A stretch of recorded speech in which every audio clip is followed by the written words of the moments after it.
रत्नागिरीच्या संगमेश्वर तालुक्यामध्ये जोरदार पाऊस, शास्त्री आणि सोनवी नद्या दुथडी भरून वाहत आहेत। धामणी ग्रामपंचायतीला पुराच्या पाण्याचा वेढा। रत्नागिरीमध्ये तुफान पाऊस, संगमेश्वर तालुक्यातील धामणी गावामध्ये पूर परिस्थिती। मुंबई गोवा महामार्गावरील श्रद्धा हॉटेलला पाण्याचा वेढा। शास्त्री नदी आणि असावी नदी पात्राबाहेर।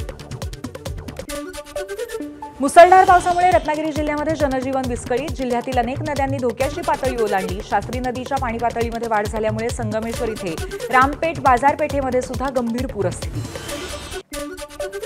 रत्नागिरीच्या जगबुडी नदीने ओलांडली इशारा पातळी। खेडच्या मटण मार्केट परिसरामध्ये जगबुडी नदीच्या पुराचं पाणी शिरायला सुरुवात। नागरिकांना सतर्कतेची सूचना। रत्नागिरीच्या चिपळूण, गुहागर, खेड आणि दापोली परिसरामध्येही मुसळधार पाऊस। अनेक ठिकाणी नद्यांच्या पाणी पातळीमध्ये वाढ। गुहागरमधल्या भातगावमध्ये 2 ठिकाणी दरड कोसळल्यामध्ये वाहतूकही ठप्प। राजापूरलाही पावसाने चांगलंच झोडपून काढलं। मुसळधार पावसामुळे अर्जुना आणि कोदवली नद्यांना पूर। शहरातल्या जवाहर चौकापर्यंत पुराचं पाणी। रत्नागिरी जिल्ह्यामध्ये काल रात्रीपासूनच मुसळधार पावसाने मुंबई गोवा महामार्गावरच्या लांजा एसटी स्टँड परिसरामध्ये रस्त्यावरती पाणी। ठेकेदाराच्या दर्जाहीन कामामुळे पाणी रस्त्यावर।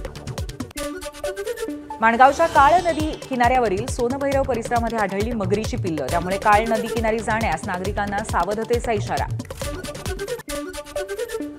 दक्षिण रत्नागिरीमध्ये तुफान पाऊस, लांजा तालुक्यामध्ये पावसाची संततधार कायम। मुसळधार पावसामुळे नदीजवळील भातशेती पाण्यामध्ये शेतकऱ्यांचं मोठं नुकसान। मुसळधार पावसामुळे संगमेश्वर तालुक्यामध्ये भूस्खलन। गोळवली भागामधील आमकरवाडी इथे भूस्खलन। सुदैवाने आजूबाजूला लोकवस्ती नसल्यामुळे मोठी हानी टळली। रायगड जिल्ह्यात मुसळधार पाऊस। श्रीवर्धन तालुक्यामध्ये काही भागामध्ये झाडं कोसळली। विद्युत खांबांवरती झाडं पडल्यामुळे काही भागात वीज पुरवठा खंडित। सिंधुदुर्गला मुसळधार पावसाने झोडपून काढला। आज जिल्ह्यामध्ये ऑरेंज अलर्ट जारी। समुद्र किनाऱ्यावरती ताशी 40 ते 50 किलोमीटर वेगाने वारे वाहत आहेत। त्यामुळे मच्छीमारांना समुद्रात न जाण्याचं आवाहन। गुहागरमधल्या भातगावच्या वडाची वाडी इथे दरड। रस्त्यावरती मोठे मोठे दगड मुख्य मार्गावरती आले। वाहतुकीचा खोळंबा। कोकण रेल्वे मार्गावरती पावसाळी वेळापत्रक लागू। दरड कोसळण्याची शक्यता तसंच मुसळधार पावसामुळे कमी होणारी दृश्यमानता इत्यादीचा विचार करून प्रवाशांच्या सुरक्षिततेसाठी पावसाळी वेळापत्रक लागू। मुसळधार पावसामुळे लोणावळ्यातल्या भुशी डॅम ओव्हरफ्लो। लोणावळ्यामध्ये गेल्या 24 तासामध्ये 143 मिलीमीटर पावसाची नोंद। पुढच्या 3 तासामध्ये मुंबई, रायगड, रत्नागिरीसह सिंधुदुर्ग जिल्ह्यामध्ये जोरदार पावसाची शक्यता। नागरिकांनी सतर्क राहावं। मुंबई शहरासह उपनगरात सुद्धा मुसळधार पाऊस। अनेक ठिकाणी सखल भागामध्ये पाणी साचलं। वडाळा पूर्वेकडच्या काही परिसरात पाणी साचलं। पनवेलसह नवी मुंबईतल्या खारघर, बेलापूर, वाशीमध्ये सकाळपासूनच पावसाच्या रिमझिम सरी। पावसाचा जोर वाढल्यास खबरदारी म्हणून आपत्ती व्यवस्थापन सज्ज। मुंबई आणि उपनगरामध्ये मुसळधार पाऊस। जोरदार पाऊस आणि वाऱ्यामुळे दादरच्या शिवसेना भवन परिसरामध्ये काही बॅनर्स पडले। मुंबई उपनगरामध्ये रात्रभर मुसळधार पाऊस। सखल भागामध्ये पाणी साचायला सुरुवात। मध्य रेल्वेची वाहतूक 15 ते 20 मिनिटं आणि हार्बरची वाहतूक 10 मिनिटं उशिराने। मुंबईबरोबरच ठाण्यामध्ये सुद्धा पुन्हा एकदा जोरदार पाऊस सुरू। अनेक ठिकाणी पाणी साचल्यामुळे रस्ते वाहतूक मंदावली।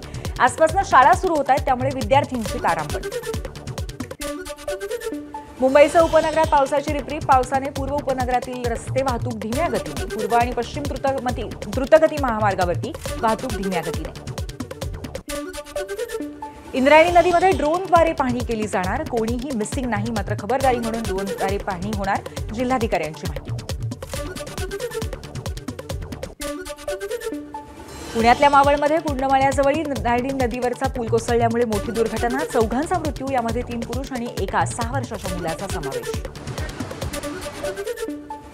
इंद्रायणी नदीवरच्या पूल दुर्घटनेतील मृतांना राज ठाकरेंकडून श्रद्धांजली। पूल धोकादायक होता तर तिथे पूर्ण प्रवेशबंदी का झाली नाही?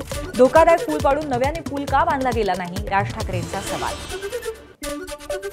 प्रांताधिकारी आणि तहसीलदारांकडून कुंडमाळा दुर्घटनास्थळाची पाहणी। बेपत्ता असल्याची तक्रार नाही, खबरदारी म्हणून शोधकार्य करतोय तहसीलदार विक्रम देशमुखांची माहिती।